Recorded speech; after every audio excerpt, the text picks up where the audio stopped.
Living Color is the Locksmith Show, coming to you live from sunny Phoenix, Arizona. This is Ryan with Andrew's Lock and Key. For the moment, I'm flying solo. My usual co-hosts are not here right now. Charlie got stuck in traffic and is a little behind, but he should be here in a little bit. Andrew is in South Dakota. He decided to take a family vacation. So he will be calling in at some point in time today to catch up with our listeners. Our call-in lines are 602-277-5369 or toll-free at 1-866-536-1100.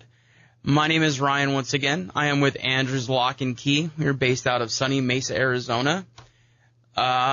So this week we're going to be kind of winging it. We didn't have a lot of time to do any prep, and since my co-hosts aren't here, I'm running the ship by myself. So if we have any listeners out there that have any questions about the lock and security field, please feel free to give us a call, and we'll give you whatever advice we can. So this week was kind of slow for me. Andrew being out of town and me still learning the field. There were a lot of things I was not able to do. A lot of things I was able to do though. Went and handled a couple of lockouts. One in particular, the customer called Jim Anderson from Copper State Lock and Security. Jim was tied up on another job and asked me if I was able to handle it for him. So I said, sure, no problem. It's just a lockout.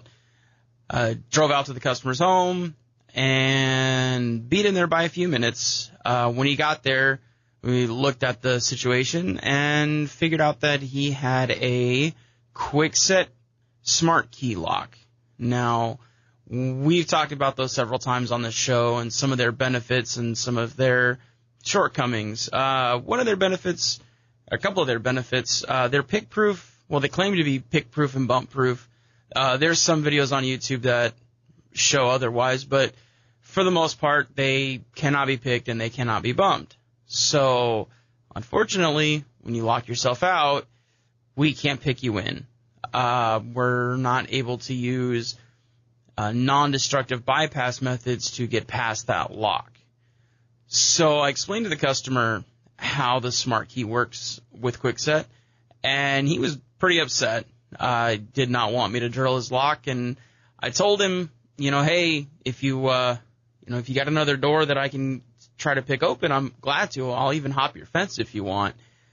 And he didn't have another door. He did not have another way into the house other than through the front door. I guess there was some sort of power issue with his garage door. So, fortunately, the front door was a regular quick-set lock, which are pickable. So, I drilled out the smart key system, the smart key lock, opened up the screen door and picked open the front door. After we got into the house, there was some discussion about what type of lock I can put on the front door. He really wanted to stick with a smart key lock for some reason. We kind of explained to him, why we don't suggest them and, some other options that he had, and he just wasn't happy with that. He also had an uncommon color of hardware that we don't stock in the truck. So I told him, there's nothing I can do. I don't have that lock, and he was fairly upset. I told him what colors I had before I drilled the lock, and he said go ahead, but I don't think he was listening to me very carefully. So after some discussion about how we're gonna have to get into his house and what kind of locks that I can sell him, and then after getting in, he well, you're gonna have to come back and you're gonna have to install the exact color that I want. And I told him I'd be happy to, but there's gonna be another service call charge because unfortunately I can't be responsible for not stocking his exact color. And I can't be responsible for the hardware he had before I got out there. If you get locked out, unfortunately, if you have the smart key system, we have to drill it. And there's just not another option. after it was all said and done, the customer decided to not go with the smart key system and stick with a traditional quick set lock. But here's Charlie, actually. Charlie just walked into the studio, so just a few minutes late. But how's it going, sir? Round in circles. Round in circles. Stuck in traffic. Car accident, huh? Yeah, absolutely. You wouldn't believe what goes on those highways. Oh, I would. I've driven them for years. So, how was your week? About like any other. Mondays and Wednesdays, running myself silly. Fridays, running myself silly. Tuesdays and Thursdays, not much for calls. Yeah. Cleaned your truck yet? You'd be amazed. Or at least amused. Amused? At minimum. So I'm guessing that's a no. Well, that's you guessing. That's me guessing. I guess we'll have to wait till after the show and go out and look. So, everybody laughs in the locksmith industry when they see the truck that I drive because it's immaculate. I spend at least 2 to 3 days a week going through and cleaning that truck. I reorganize all the tools. I put everything away where it's supposed to go. Take pride in that. Looks like we have a caller. Looks like, hey, Andrew's on the line. Hey, buddy, how's it going? Oh, I'm just living the dream. How are you, sir? Pretty good. Is Charlie in today? Yeah. No, he's not. He's not. He's not. No, he's definitely not here. Oh, there he is. How's it going, Charlie? Oh, it's going. You're ever so slightly later than I am, but it's all right. Ah, gotcha. Yeah, there was solid 7 minutes of me manning this show by myself. Good job, Ryan. Thank you. That's what I'm here for. So how is what's the topics going on today? Right now it's talking about Charlie being stuck in traffic. He just got on the air. Charlie's been stuck in traffic. I'm in South Dakota right now. Yeah, I talked to I let the listeners know what was going on, so everybody now knows that you are on vacation and having a blast. So whereabouts are you? We're requiring a detailed report. Well, I am now in Sioux Falls, South Dakota. I will be leaving shortly after the show here to head to Rapid City, South Dakota, to go out to the Black Hills where Mount Rushmore and Custer State Park and crazy horses out there. Lots of other cool things going on out in eastern or western part of the state here. Wall Drug. Sioux Falls. Wall Drug. We'll be stopping by Wall Drug this afternoon as well. So, do you know the origin of Wall Drug? Not as much as I used to. It's been 20 years since I've been there. I believe the origin of Wall Drug was the place for people that would just be coming across that lonesome prairie to buy water. Yes. And it's been there for, I think, 1800s is when they opened. And they've made a great deal of money selling water and other assorted kitsch. Yes, made a great deal. And they've got Wall Drug signs all over the world.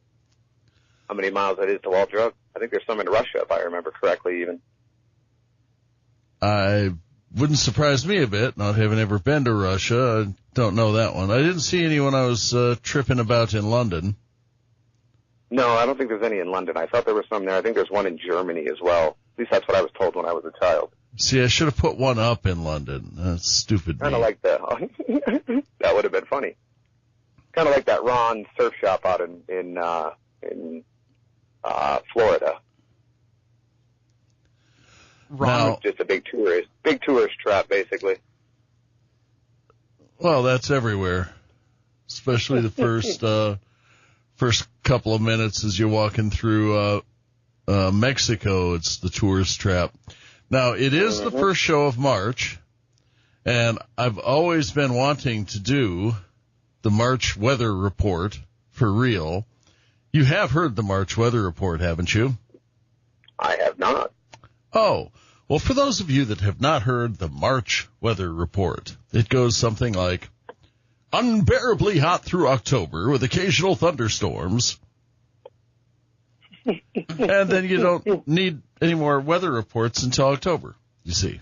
I have actually heard that before. That does sound about right. Up here it was we had today's almost 70. It'll be 70 today right now. It's 61 out, according to my vehicle right now as I'm driving down the road. But when we get out to the Black Hills, it's going to be 70. So I think we brought up some of that good Arizona weather up here. It snowed about 4 inches the first day we got here, so which was kind of fun. My children have never, ever played in snow. They're desert rat babies.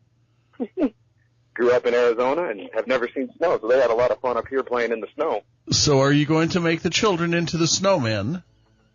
Oh, they made snowmen. They made snow angels. Alrighty. It's funny to put them inside the snow. Well, we're going to roll into a commercial break real quick. Go ahead and hang on the line, Andrew. We'll bring you back in after this commercial break, and we'll talk some more about your vacation. Absolutely. Alrighty.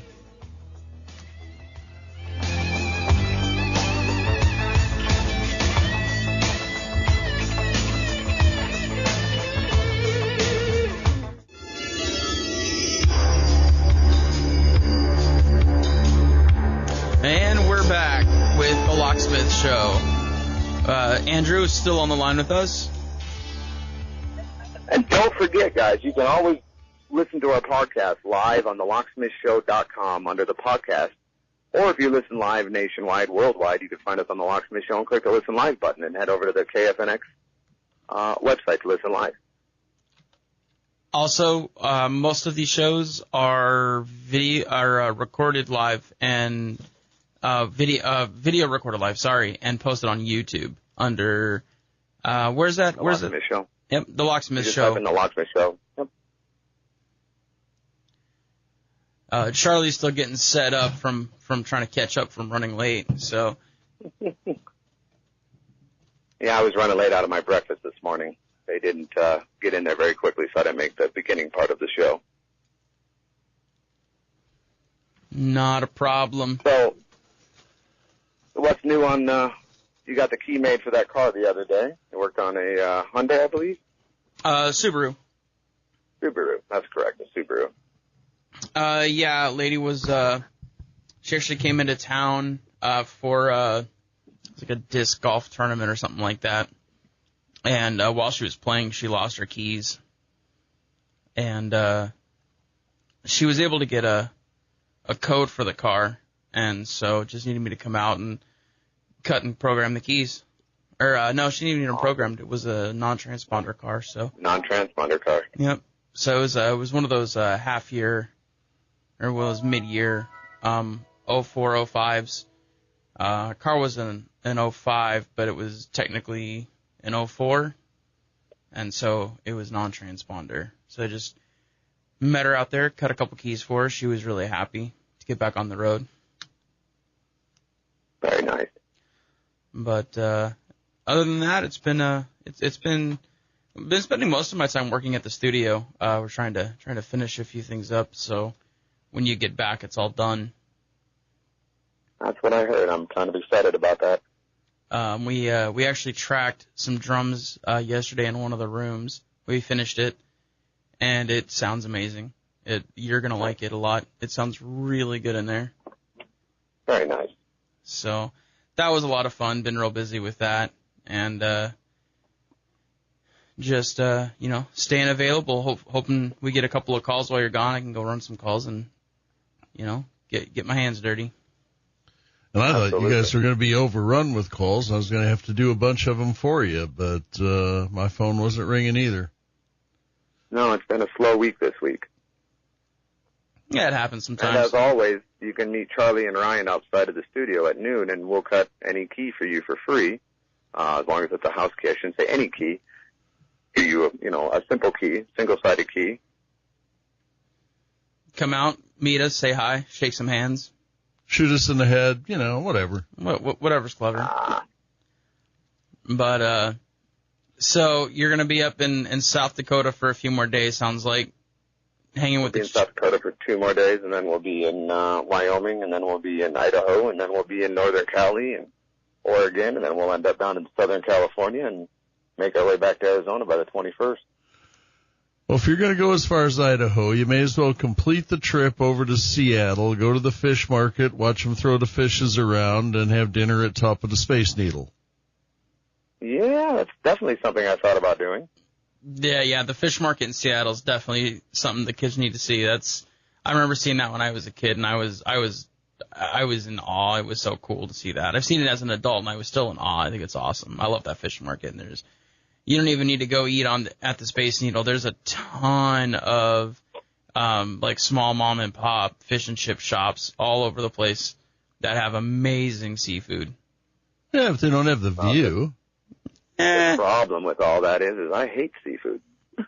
Oh, that's right. I keep forgetting. You've told me that before. I eat swordfish, and yes. That's about it. Yep. Well, I'm sure they could wrestle you up a cheeseburger or a steak up there. I'm sure they always will. Every fish house I've ever been at has those. Well, most. Did we lose him? No, I'm here. Oh, okay. Thought we lost you for a sec. Oh, no, I'm still here. Seems that who we've lost is Painter, who was going to join us for a minute, and then surprisingly just went away. Oh, no, we have to get Painter back on the line. So, while you're gone, Flores and I, Andrew Flores, who owns AZ Tech Geeks, we've been doing some whack-a-mole, so to speak. And Charlie's gonna get a kick out of this. So there is a way to report scammers on Google. If you go to the property where they say they exist and take pictures, you can send it to Google, and if it doesn't match what they have, Google will boot them.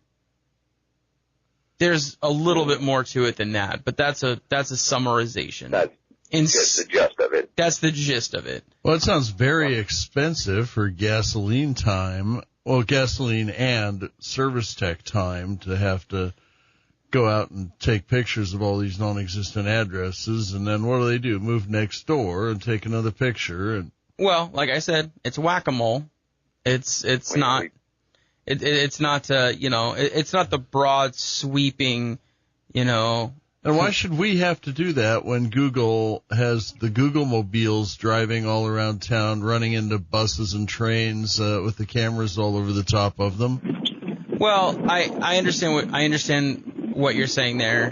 The reason they can't be held responsible is because those cars aren't on the road 24/7. They can't see changes that are happening day to day. A company can move in tomorrow and have a sign up on a building and move out 30 seconds later. Well, a legitimate company can do that. A legitimate company can do that. Move into a building, put their signage up on the outside, and because it's not on Google Maps, they can't be listed because Google hasn't sent their car by in a year. I mean, that's not fair to legitimate businesses. So there does have to be some, leniency in being able to take pictures of your building and post it onto Google Maps so you can have your presence online. That is needed. So on the one hand, yes, we do, I understand what you're saying in that, it's expensive for us to have to go out and take pictures of these fake locksmiths and send it to Google and hope that Google does something about it. But we can't necessarily take away the ability to post those things up because legitimate businesses then have their hands tied, and that's not fair either. So I actually am applauding Google for having that because at least they're doing something. It's an option. It's a reporting tool, which from there... Well, it's a reporting tool. It boils down to where the maps have always been on. The map, one of the biggest things, the biggest problems with map is that it's an open source style map. So yeah. They want the average person out there who's taking pictures and stuff to be able to upload their pictures, and Google does a way of sorting through them, and they'll see that. And that's what these scammers are doing, is they're creating listings and doing that and photoshopping their business name onto buildings that, are either vacant or really don't even exist in the state that they're in. Exactly. They've been taking closed businesses, getting inside of them and redoing them and getting passwords and other things for themselves to... So back to my original story, that's what Andrew Flores and I figured out. So we went to we went to one of these, quote unquote locksmith companies that had a listing inside of a commercial complex, big commercial suite building, in the middle of Mesa, Alma School and Baseline area. And according to them, they were in suite 121 of this building, and none of us believed it was there. So Andrew Flores and I drove by because it was just a hop, skip, and a jump from our shop. So it's not a big deal to head down there. It's a couple blocks away. Is this on Southern? No, Baseline. Baseline. It's on, Baseline. Alma School That's north. That's one of those virtual offices, and they won't tell you who the customer is and who the customer isn't. Well, they do have a legitimate connection with that building. Well, what we can we can verify is that they don't have a name on the building on the outside, as they say that they do. So that was actually photoshopped into the picture that they took of the outside building signage that allows people to know who's inside of it. If it's a virtual office, understandable. I know a few guys that have virtual offices. And there's nothing wrong with that. But when you start photoshopping your business name and logos onto buildings and posting it up, or even the marquee, they went as far as photoshopping the inside marquee of the building and putting their name on there. Sign for the door saying that 121 was Locksmith Mesa Suite. All right, we're gonna have a little bit more information on this topic here in a second. We got to roll into a commercial break. Sorry to cut you off, Andrew. Not a problem. See you shortly. We'll be back here in a second, and we'll continue this talk.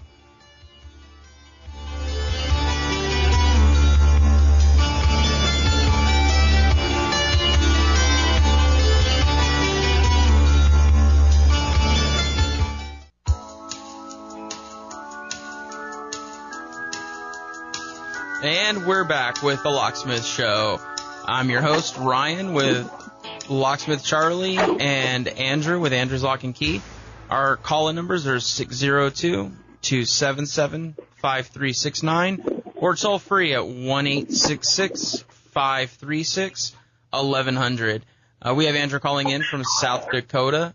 We also have Rob Painter, the forensic guy. Oh, that's right. I remember him. Rob, you with us? I'm with you. How you doing today, sir? I'm doing great. How you doing? Oh, I'm living the dream. So what's going on in the world of forensic locksmithing this week? Well, more court cases. A lot of people getting denied, a lot of people being investigated. I think I'd like to explain, because we're going to be doing this in different parts and all that. I think I'd like to explain the insurance investigation process, and it'll scare the living heck out of anybody that's got a vehicle that is stolen. Would you be interested? Absolutely. Always. Okay. Well, basically, if your car's stolen, you figure, well, I'm going to be paid 30 days, and it'll be all handled. Everything will be good. Unfortunately, that's not what happens. What happens is if you have a transponder system on the vehicle, which they consider anti-theft, which is every vehicle made these days, what they do is you give a recorded statement right after, as you're reporting the theft to the insurance company. They're taking notes. And the minute it's flagged as having a transponder, and worse, if the vehicle is recovered burned, you go into what's called the SIU. Your claim does. All the time limits of the 30 days are gone. It can take up to a year before they get around to doing a decision on if they're going to pay the claim or not. And how are you expected to get around for a year while they're massaging your complaint? They don't care. They don't care. Now, does that include flood, or is it just for fire? Just theft. Just theft. Just so any type of theft at all. That's right. And if the vehicles, they have what's called red flags. Red flags are, or fraud indicators, you can call them that too. Red flags are very contradictory. What you can do is you can go to NICB.org, National Insurance Crime Bureau.org, and look at those red flags, and that's what the insurance companies use.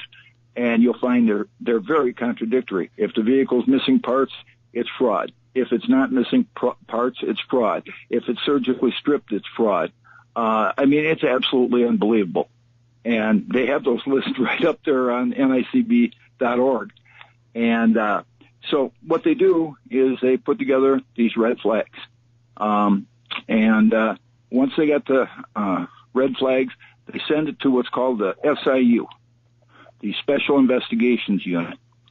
And what the Special Investigations Unit does is they look at every one of these. Now, some of these vehicle theft claims are fraud, and I won't say that they aren't. But unfortunately, not all of them.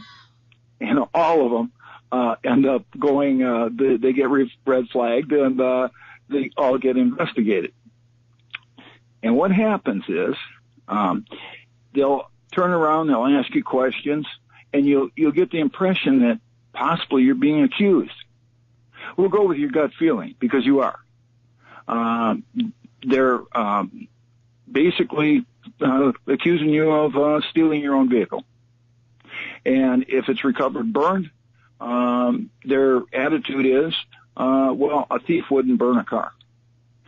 That's kind of like being a mind reader and knowing what that specific thief was doing. Did the thief use the car for, say, robbing a bank or robbing a 7-Eleven or something like that? You don't know. You know, it could have been burned for that reason. Could have been teenagers. It could have been teenagers. So, actually, a really, really good friend of mine, years ago, it was probably 13 years ago, had a Saturn. He had it was back when they were still making Saturns. He had a Saturn stolen, and they recovered it in the desert, burned. They were able to. There was a driver's license that they found in the passenger seat, and ended up tracing it back to a couple of teenagers that had stolen the car and burned it. And they were doing it for joyride and having just have fun. Well, that was years ago, and I agree with that. That did happen. But see, these vehicles are considered sophisticated with the transponder systems in them, which the Saturn didn't have. The Saturn probably had pass lock in it, which was not what you call a secure type system anyway. All you had to do is, on the Saturns, what they did is they took a scissors, shoved it into the lock, and just kind of twisted it, and then they were driving the vehicle. So it wasn't much of a security system. Right. But, this is the thing, though, and that did happen, but now we don't know why they're burned. It's always assumed that, the insured wanted to get rid of the car. And another red flag is gap insurance. And most everybody's got gap insurance these days. They're upside down in their vehicles. Gap insurance is not to protect the insured. Gap insurance is to protect the lien holder. Well, the insurance company looks at it from the standpoint, well, the insured knows that he can just walk away from all payments and everything else, and everything be covered, and he can go out and live his life again. So that's, like I say, that's another fraud indicator. Most people don't even know what gap insurance is, but, that's how the insurance companies look at it. But what they do is they investigate, and we'll get into that at a different date, but what they do is they contract a forensic locksmith who will determine the last key used was the insurance. Well, once they got that, then they build a case. And it doesn't even matter if you're a millionaire. They will build a case for financial motivation. And when they're done, what happens is you're going to be denied. Simple as that. I have a vehicle right now that I'm involved in. The insurance company, it'll be 30 days tomorrow. The insurance company has not even estimated the vehicle yet. They haven't even come out and looked at it. But at the interview, the insured was told that, well, thieves don't steal cars and, they don't end up burned. And he had OnStar on it. And, that's all fine and good. He even had tracking on his phone so he could track the vehicle. Well, for some reason, he couldn't track the vehicle. And the police officer was standing there with him. And he couldn't track the vehicle. So then he calls up OnStar. And he says, can you track this vehicle for me? Can you tell me where the vehicle's at? This is while it was still stolen. And OnStar says, yeah, we can do that. But what we need is we need an NCIC number, which you have to turn in a police report, which takes 24 hours. And so in turn, you can't get the location of the vehicle. That's insane. And so the vehicle was recovered, burned, and of course, he's being looked at as being responsible for the theft of the vehicle because it's impossible to steal. It's a 2013 LTZ, which is the same as my Cadillac Escalade, with all the high-tech stuff and a PK3 anti-theft system. But this is what happens. This is Andrew, Rob. What happens when somebody steals the keys then? And then it's still the insurer's keys who actually started the car, but they don't have their keys any longer. Well, you didn't let me finish my story on this LTZ. I'm kind of confused about this. So, his second key, which he had bought the vehicle new, and his second key he kept in the glove box just for service. Okay, that was the only purpose. You know, he just forgot about it. You know, he left it in there for if he took it in for service. That way he didn't have to take his main key off his key ring. He just turned around, give him that key, and they could, you know, run it around. That's how they got the vehicle. Okay, there was broken glass at the scene. So they broke the glass, and they got into the vehicle, and then they found the key in the glove box, and then they drove it off. That's what happened. Okay, and technically, the insurance company, if you are stupid enough to leave your keys in the car, in most situations, not all, but in most situations, that is covered. You know, and they have to cover the stuff. But he did make the insurance company aware that there was a key in the vehicle, and they don't care. They still, they don't determine the last key used as they say they do. They say the last key used was a key of the proper type. Well, a key of the proper type could be that second key. It could be a first key. It could be they aren't specific. I was going to ask you that. Do those systems track which specific key was used? Do they have like an identification number on each key? Or Nope. Nope. And then there's another problem too. The vehicle's burned. Okay, with the vehicle being burned, your computer's burned up. Yeah. Well, with your computer burned up, you can't pull any data. Read the computer if you wanted to. Yeah, you couldn't pull any data off that anyway. Yeah, exactly. You know, whereas if the vehicle wasn't burned, what you're supposed to do is you go in there and you'd use a scanner to determine how many keys are programmed for the vehicle. You still won't be able to tell which key was the last key used to start the vehicle. There's only certain vehicles that do that, and the GMs are not one of them. Neither is Ford. Is it more of your like high end, necessarily high end, but more imports like Toyota, Lexus, BMW, Mercedes? Yes. Okay. BMWs, Mercedes, yes. Okay. Yes. But the lower end, you know, the Cadillacs, Cadillacs, that's not a low end car. I mean, those are really nice cars. It sounds like Cadillac and GM need to step up their anti-theft game. So we got to roll into a quick commercial break, but hang on the line, Rob. We'd love to talk to you some more about this topic. It's definitely something that all of us are interested in, and I'm sure our listeners are as well. So hang on the line, and we'll be back here after this quick commercial break. Okay.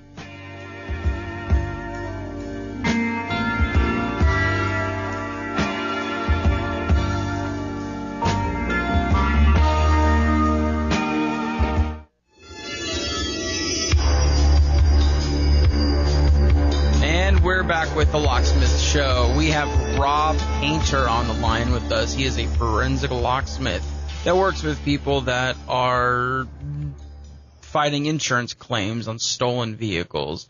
You there, Rob? I am there, and my website is autotheftexpert.com if anybody wants to know who I am. We are the only ones that work for insurance. There's nobody else. Everybody works for the insurance companies. So back to your story. You were talking about a Cadillac. What was it? The vehicle was a LTZ. LTZ. Which it's a Chevy LTZ. Oh, okay. Sorry. which is right there with the Cadillac Escalade. It's just one step below. Okay. And right now, the insurance company's looking at him as if he's responsible for the theft. So to summarize, the vehicle was stolen. The criminal broke into the vehicle, found the customer's spare key in his glove box, which he put there for service purposes, stole the vehicle. They found it burned, and now the insurance company is trying to claim that he's the one that did it. Oh, yeah, they make a predetermined decision because the car is unstealable as far as they're concerned. In fact, I have another claim that I'm looking at right now, and that one's in court, and that one is a Cadillac Escalade, and that one there was not recovered. And the lawyer had even said during the deposition, the lawyer had said, well, you are aware that this vehicle is virtually impossible to steal, which he wasn't aware of that, but, they blow these systems up. The problem is the stuff that's in these vehicles. So a good example is with the GM. This is 1994 technology. It first was employed in 1997, the Buick Roadmaster and the Cadillac Catera, and it's been upgraded a little bit, but it's the same system right now in the 216 vehicles. Now, how good is a computer that you buy? You go out, you buy it, it's good for about 6 months before it's obsolete. Of course. And yet you got a system that's, from 1997, 1994. They think that by putting OnStar in these things that it automatically makes them unstealable. They don't understand that there's other bypass methods that you can use. The OnStar does not stop it from theft. The OnStar only tracks the vehicle. That's all it does. The GM PK3 is what's supposed to stop it from theft. It's the special key. It's the chip in the key. Ford has got the pass lock. I'm sorry, not pass lock, PATS. Yeah, PATS system. Secure lock. All these, and they are not anti-theft. And I demonstrate that quite often. I had a case I talked about before, which was in Arizona. It was in Tucson, and that one had gone over the border, the Mexican border. They didn't even have the vehicle, but they said that vehicle was impossible to steal. Well, I had a locksmith out of Chicago, Mike Bronzell, make me a video showing that a key could be made for it just by reading the door lock in 60 seconds. And, then cut the key and then turn around and program the key, and the vehicle was down the road. It was gone. And, so that's the type of, they're looking from the standpoint, they don't understand these systems, the insurance companies. I don't know if it's because they don't want to understand them. Some insurance companies, these SIUs I'm talking about, they actually get a bonus at the end of the year for the amount of claims that they deny. In other words, working against the insured. Well, yeah, that's, excuse me, sorry. Whenever I talk to anybody about insurance companies, just on a personal level, non-professional, I always tell them the same thing. Anybody that is trying to pay you money is going to work against you. They want to pay you as little money as possible. Their goal is not to take care of you. Their goal is to collect money from you and never have to pay you a dime. That's the insurance company's goal. They don't make money by paying out on claims. They don't. They lose money. Who do the investigators work for? The investigators work for the insurance company. Exactly. They're not guilty until proven innocent. It's not. That's exactly what it is. And unfortunately, it's not the legal system. It's the insurance system. And in that system, you are guilty until proven innocent. They're not, they're not bound by the rules of law and what you can prove. They can just deny your claim because it's a Tuesday and they're in a bad mood. So, yeah, it's very. Well, what happens to people think that, I can prove that I'm not guilty of this and all that. Well, you're trying to defend a negative. And it'll never work. You're fighting yourself. That's what it amounts to. Exactly. It's, like the saying, what is it? Everything you say will be used against you. You're best off not saying too much. Yeah, in situations like that, you just keep your mouth shut. Don't say anything at all. Just nothing. Don't say a word, and only answer their questions as directly as possible. Don't go into prolonged explanations, because it's just they're going to use that against you. Well, and then what they do is they go back. They built this house of cards on the forensic locksmith report, who is an independent business. Yes, he is not part of the insurance company. He's got his own business. Okay, so that's what makes him independent, but his opinions are not independent. His opinions have to be towards the insurance company, or he's not going to see anywhere insurance work. Exactly. They're gonna stop paying his bills. Why? Because he found that the customer was right and that the insurance company was wrong, and so therefore they're gonna find somebody that's going to side with them and pay them money. And that's how it works, and there's some honest forensic locksmiths out there. I won't say there aren't, but a lot of them just want to do the real quick route and just collect the money and, kind of accuse the insured, and hey, and the insurance company go back and say, well, see, our forensic locksmith says that you did it. That's what happens.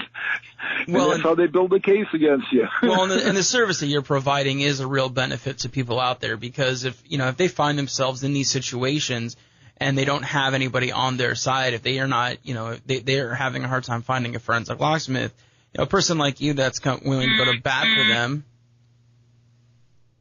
Well, I've defended people in Phoenix. I've had people in Phoenix that were criminally charged.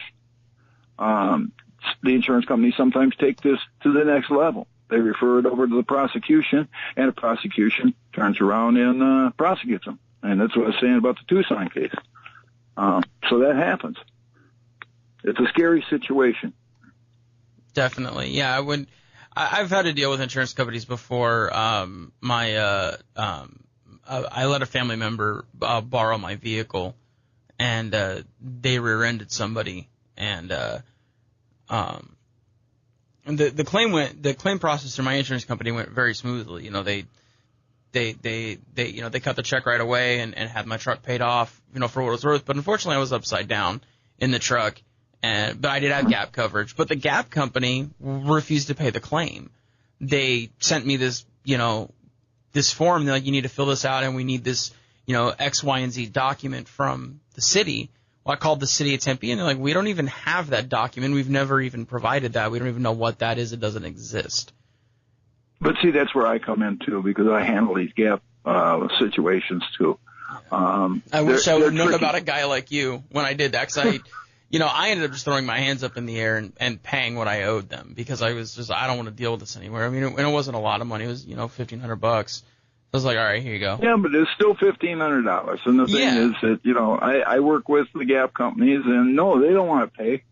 Exactly. They'd rather not. Exactly. And depending on the state, like the lien holders, like one I got in Ohio right now, lien holders do not get paid. I got to cut you short. We gotta wrap up. Want to thank Ron Painter for joining us today. What was your website again? AutoTheftExpert.com, and it's Rob Painter. Sorry about that. Like Rob. Okay. Sorry about that. So Rob Painter. Alrighty. With that, we're going to wrap up this week's show. We want to thank everybody for tuning in and listening. And you guys have a great rest of your week.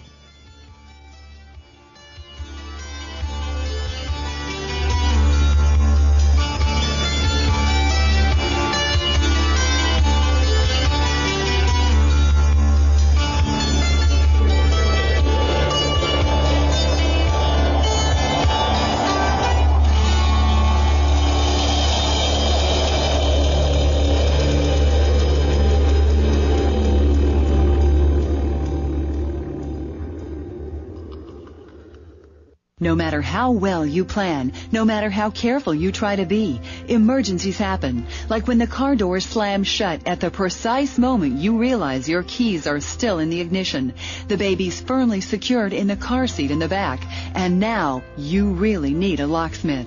How will you know you're calling a professional you can trust? Did you know that over half the locksmiths advertised in your local phone books are not qualified professionals? A qualified locksmith will arrive at the site in a clearly marked service vehicle. He will ask for your ID and proof that you're the legal owner of the home or vehicle. Always insist on a written price quote before work is begun. Don't place your home, your car, or your family in the hands of unscrupulous strangers. Go to findalocksmith.com, choose a qualified member of the Associated Locksmiths of America, and save the information. There'll be times when you'll be glad you did. Associated Locksmiths of America. Locksmiths you can trust. If you like my YouTube channel, please subscribe below. It's over here. I don't know. It's somewhere. Anywhere. It's wherever they like to put it. I don't know. But thank you guys for watching. Please subscribe. Tell your friends. Share my videos. If you have any questions, email me, andrewslockandkeyaz@gmail.com, or don't hesitate to pick up the phone. I answer my phone all the time. 480-437-4022. Thank you, and have a great day.